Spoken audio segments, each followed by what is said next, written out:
Trump supporters are getting dangerous. I think most of you guys have kind of already known this for a while, considering like 48% of them unironically believe in QAnon and Pizzagate, as well as that the Democrats and the elite are adrenalizing children's blood before game ending them and consuming said life essence in order to prolong their age. Like, a nearly 50% of Republicans believe that that is all real. And I'm not exaggerating. Google it right now. You will be shocked and horrified when you find out how right I am. And so, it shouldn't surprise you necessarily that these people are dangerous, mentally ill, and unstable, but when they do act as you expect them to, when people disagree with their insane worldview, it's still a surprise, right? Like, you expect even the most LARPy and insane of these Trump supporters to be more bark than bite, but I think now that the entire Trump train is starting to fall apart, they're starting to feel like they wasted the last 8+ years of their lives dedicated to Trump. They're starting to get crazy, like violently crazy in some cases. This is far from the first time something like this has happened, but people have been asking me to cover this story a lot. I'm a little late to it, but I hope you guys can forgive me for that, as I do have a lot I want to say about this. Fair and Balanced put out a video a few days ago about this called Trump Supporter Murders Friend for Talking About Trump's Bankruptcies. The title really says it all. The original Fair and Balanced video will be linked down below in the description. If you want to go check it out, go like and subscribe and comment and all that. Maybe do that for my video too. I'd appreciate it. It helps a lot. But let's hop right into it without any further ado. This is going to be a really good showcase of how Trump has broken many Americans' brains. The cult mentality is dangerous. Never forget. Trump may be funny, but he has a cult. And cults are scary for a reason. Florida man has been convicted of second-degree murder after killing his friend because his friend decided to bring up to them while they were casually hanging out at another friend's house that Donald Trump had filed for bankruptcy a few times in his life. I am willing to bet you at no point has a Republican been murdered by their friend because they brought up in passing that, like, Bill Clinton is on the Epstein list or something like that. That has literally never happened. But there are people among Trump's voter base that are so loyal to him above all else. It's not about, I like his policies, so I support him. It's, I support him, so I pretend to like his policies. That's their logic. When all is said and done, and their goal is to protect, defend, and support a single man, no matter what his endeavors are, they're willing to do a lot of things. And when, like, shit starts to fall apart and they feel like everyone is their enemy, they're like a cornered animal. Apparently, that very accurate and true statement is enough to get you murdered when you're talking to a Trump supporter. The convicted murderer, a man by the name of Donald Henry, aged 38, is now facing the possibility of spending the rest of his life behind bars because he killed a man for telling him the truth about what Donald Trump is as a failed businessman. We're not too far off from Republicans saying all people who don't support Trump want everyone who supports Trump dead, and thus murdering non-Trump supporters is self-defense as a Trump supporter. Like, we're not far off from them just openly stating this, really. So it doesn't surprise me in the slightest, really, that the implicit messaging the Republicans have been putting out for a while now, that, like, everyone needs to take up arms and start killing Democrats, doesn't surprise me that there are a number of Republicans who are getting the intended message and acting on it. So this is all part of the plan. That is the level of hatred and anger and, dare I say, craziness that some of these MAGA people have in them. This event actually occurred in October of 2022. Wow. So Trump This had is been old out of story. office for almost 2 full years, at that point was not actively running for president again. He didn't do that till November 15th of 20. That is such a good point to bring up, because this just showcases how much the Trump cult was like a forever thing. Like, once you're part of the Trump cult, it's not like, oh, well, Trump's out of office now, he's not running currently, like, time to be normal. No, it's like always a sleeper agent, like always on Twitter, even like in 2021, always on Twitter talking about how Trump is king. How Trump is at. Remember how for the first 2 years of Biden's presidency, Republicans were constantly arguing that behind the scenes, secretly, Trump was still president? They argued that Biden had obviously, clearly cheated in order to win the election, but that behind the scenes, because he had cheated and everyone knew it, that like they weren't able to put Biden into office, so that secretly Trump is actually president because he won fair and square, and that's just how the system works. But publicly, the Democrats and the media, same thing in their minds, are telling everyone that it's actually Biden who's president, and it's all just a lefty lie, and that Trump is truly the acting president. Trump supporters believe that like the whole first half of Biden's term. 2022. So why this man, who at the time was supporting a one-term guy who wasn't running for office again officially, felt the need to kill his friend, man by the name of Sean Pop, is beyond me.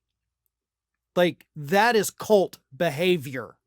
And this man will now likely, hopefully, be spending the rest of his life behind bars in a federal prison in Florida because of what he did to that man for Donald Trump. Here is what happened according to the official police report. The two men, they were friends. They went over to another friend's house and they were all hanging out. And Mr. Pop decided, he's the man who was killed, decided to, smoke a little something. And while they were hanging out, Pop mentioned to Henry, who was the Trump supporter, that, yeah, Donald Trump has some bankruptcies in his past. And they got into an argument because Henry insisted that the only reason Donald Trump had any bankruptcies is not because he is a failure, it's because he hired bad people, and those people ran the companies into the ground. And even if that were true, everyone's fault but Trump's, of course, the standard argument, but that wasn't the main problem with this story, was it? It's what this guy proceeded to do next. Of course, that doesn't negate the fact that Trump hired them, Trump vetted them, Trump picked them. It's on him as the decision maker. So, gotta say, Mr. Pop was right. Well, it continued going back and forth for quite a while. And at the time, Henry was in the process of sharpening up a knife. And he then took the knife that he was sharpening and plunged it into Mr. Pop's chest. Now, loses debate. Kills you. Refuses to elaborate. Goes to prison. All right. Sean Pop, actually had enough, energy left, life in him, whatever you want to call it, to stumble out of the house, make it across the street, and then he collapsed. And of course, he subsequently died. And during this, of course, there was a bit of a scuffle. So Henry told the cops that, hey, that guy's fists were deadly weapons, so I'm just standing my ground. That was the argument he tried to give. That's how he tried to get out of a murder charge. Yeah, I don't think that's gonna fly, 'cause I'm pretty confident, legally speaking. Okay, I know for a fact, legally speaking, feeling threatened by an unarmed person maybe attacking you is not legal. It won't legally stick if you're trying to argue you used lethal self-defense. So instance, if you have a knife or a gun, killing somebody who is unarmed, you have to do a lot to prove that you felt threatened as far as your life goes, and were justified in shooting or stabbing. Now, there are a few possible defenses that could be used. Obviously, they don't apply here, but legally speaking, I'll tell you what the exceptions are, because someone's going to point them out. So I might as well acknowledge I do know them. If This person, the non-Trump supporter, was lunging for a lethal weapon in the possession of the killer, that could be argued to be justification for using lethal force against an unarmed aggressor. That did not happen in this situation. He literally tried to argue in court that he was threatened by the fists as weapons, not that he even tried to go for a lethal weapon that was being carried, which would have been an actual lethal threat that could have justified lethal force. There's just no legal defense you can use for this. Like, the guy was literally unarmed, didn't attack him. He went at him with a fucking knife. You know, it's like you're just you took the L in every area here. Like you can't do that.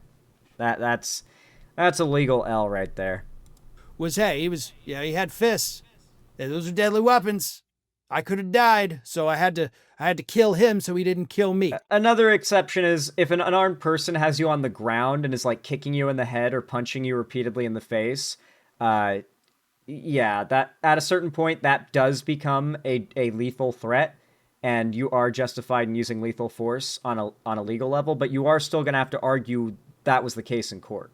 Like, even if you are in the legal right to do something, you still got to go to court and make your case and prove it, and the prosecutors have to decide to either drop the case or the judge has to side with you. But yeah, it's the whole thing. Cops didn't buy it for a second, and the police report said that he Good. only had superficial marks on him from Sean Pop. So the jury didn't buy that argument either. They, of course, didn't buy the fact that, yeah, you love Trump, that's no reason to kill a man. And under Florida's sentencing laws, he will be serving no less than 17 years without parole with the possibility of life in prison. The sentencing will come later this October.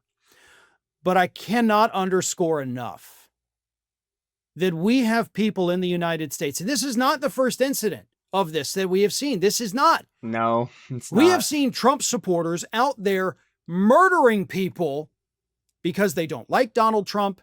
They insulted Donald Trump. They spoke the truth about Donald Trump. This is terrifying. And I know, obviously, I have not been killed, but I receive the death threats. I know that everybody else that does what I do also receives them. They've tapered off a little bit recently. Honestly, yeah, there's been a lot less. As he just said, there's been a lot less recently. I think it's because conservatives feel less bitter because they're like on the upper foot now.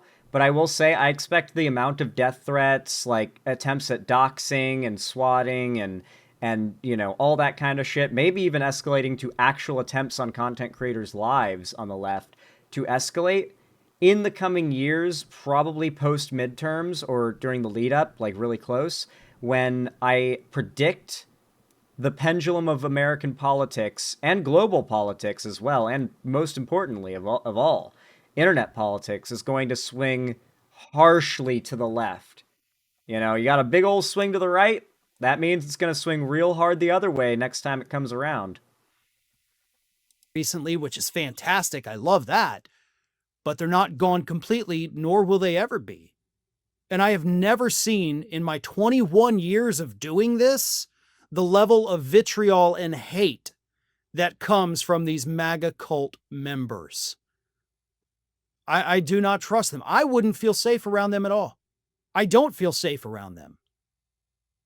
And this is the world we live in, where if you speak the truth about a politician that the MAGA freaks love, you suddenly find yourself at risk of losing your life. With the ever-changing world of politics... Damn. Well, that was quite the story, I gotta say. Maybe we gotta be more careful debating conservatives in the future. Holy shit. I don't want to, like, just fucking embarrass a guy on stream one day and, like, the next morning he's, like, firing shots through my window. You know, like, fucking hell, dude. These people are unhinged. They are dangerous, you know? I'd argue that debating conservatives is getting dangerous. Though, granted, right now, while they're winning, they're probably a lot less volatile than when this happened, which was after Trump lost and Biden was in power. When they're losing again, they're going to be a lot more dangerous than they are now. I know that sounds like a crazy prediction, but I think it's true. I think we're going to see a lot more deadly danger from the average conservative when the pendulum swings left again and the right are back on the bottom foot. I don't think they're going to take it well. Not after this much winning. Not after the big W they took in 2024. I don't think they're going to respond well when the pendulum swings hard to the left in the coming years. Like, they're going to take it rough. You know, because they're acting as though, and I think assuming that this is the new permanent state of American politics, that woke is dead, that they won the war against woke, they convinced all the hearts and minds of America. But, like, they really didn't. They gambled by using, like, short-term, low lifespan lies and over promises to get in power, and immediately the lies have started to show their cracks. Like the month Trump took office, the cracks started to show. We've got another 3 years of this until the next election. I don't think Americans are going to be leaning very right wing or very right populist come next election. I think we're going to have a boom in either left populism, which wouldn't be ideal, but I'll take it, or more likely, like, Democrat sentiment. Like, hey, at least the Democrats aren't this shit. You know, just like what happened in 2020. And we might see, once again, a record-breaking win for the next Democrat candidate, just like what happened with Biden.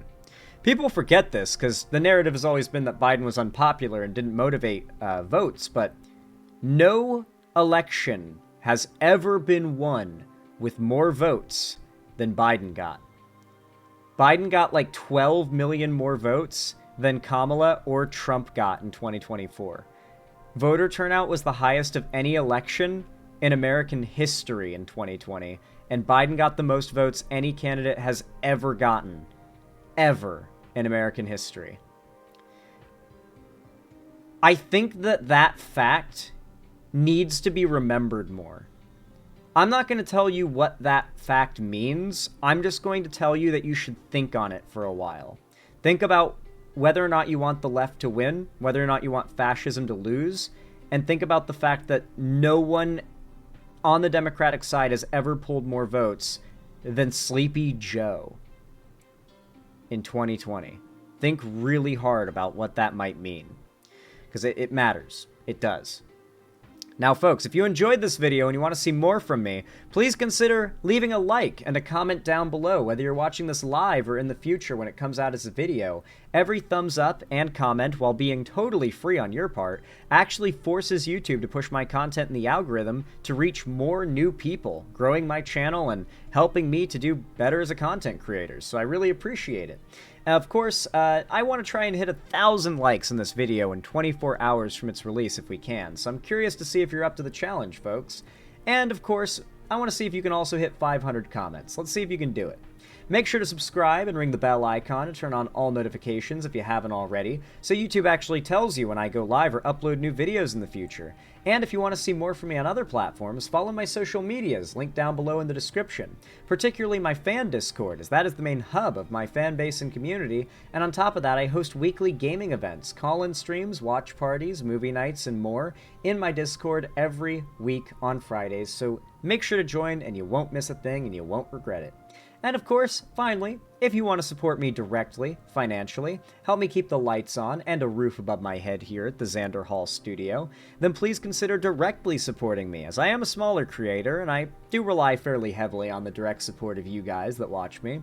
Consider donating, subscribing, or gifting a sub to someone else on my website, xanderhall.com/live, or support me through YouTube, Twitch, Streamlabs, Stream Elements, Patreon, or buy some custom Xander Hall merch. Yes, I have merchandise through the Streamlabs merchandise link down below in the description. You guys are always asking me if I have merch, but I get notifications when you buy it, and I haven't gotten any notifications, so hopefully you guys got that, and if you've been thinking about buying Xan merch, you know where to find it now. With all that said, thank you all so much for watching, regardless of how you support me. I appreciate it immensely. You guys truly are the best. And as always, I hope you all have a lovely, lovely day. Bye, everybody.